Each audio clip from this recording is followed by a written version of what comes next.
Bangladesh cricket বোর্ডে চলমান প্রশাসনিক পরিবর্তনের মাঝেই এক গুরুত্বপূর্ণ ঘোষণা করলেন সাবেক অধিনায়ক আমিনুল ইসলাম বুলবুল। জাতীয় ক্রীড়া পরিষদের মনোনয়নে বিসিবির পরিচালনা পর্ষদে যোগ দিচ্ছেন তিনি, এমনটাই নিশ্চিত করেছেন স্বয়ং আমিনুল। তবে তিনি স্পষ্ট জানিয়ে দিয়েছেন তার প্রধান উদ্দেশ্য অক্টোবরের নির্বাচন সুষ্ঠু ও স্বচ্ছভাবে সম্পন্ন করা এবং এই দায়িত্ব শেষ করেই সরে দাঁড়াবেন।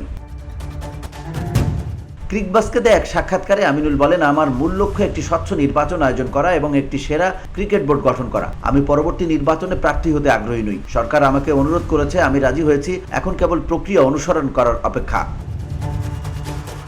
তিনি আরো বলেন, এটাই প্রথমবার আমি আনুষ্ঠানিকভাবে বিসিবির কাজে যুক্ত হচ্ছি। এর আগে কখনো এমন সুযোগ আসেনি। এবার যখন সুযোগ এসেছে আমি তা গ্রহণ করেছি। তবে এই দায়িত্ব শেষ হলেই আমার ভূমিকার ইতি ঘটবে।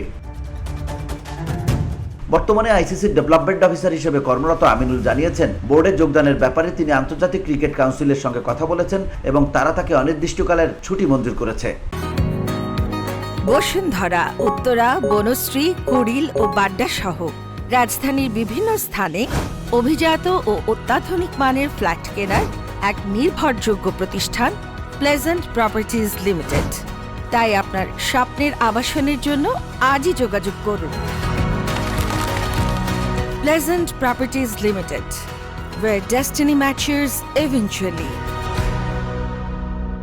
আইসিসি আমাকে বলেছে, তুমি বাংলাদেশে কাজ করতে চাইলে করতে পারো, যতদিন প্রয়োজন। ফিরে আসতে চাইলে দরজা সবসময় খোলা, এজন্য আমি কৃতজ্ঞ।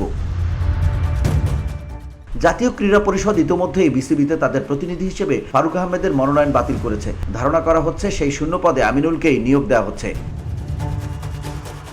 তবে নিজের পদ সম্পর্কে এখনো নিশ্চিত নন আমিনুল। আমার মনে হয়, আমাকে যদি কাউন্সিলর হিসেবে নিয়োগ দেওয়া হয় এবং ডিরেক্টরশিপ দেওয়া হয়, তাহলে বোর্ড পরিচালকরা সিদ্ধান্ত নেবেন আমি সভাপতির দায়িত্ব পাবো কিনা। VOD Bangla news desk.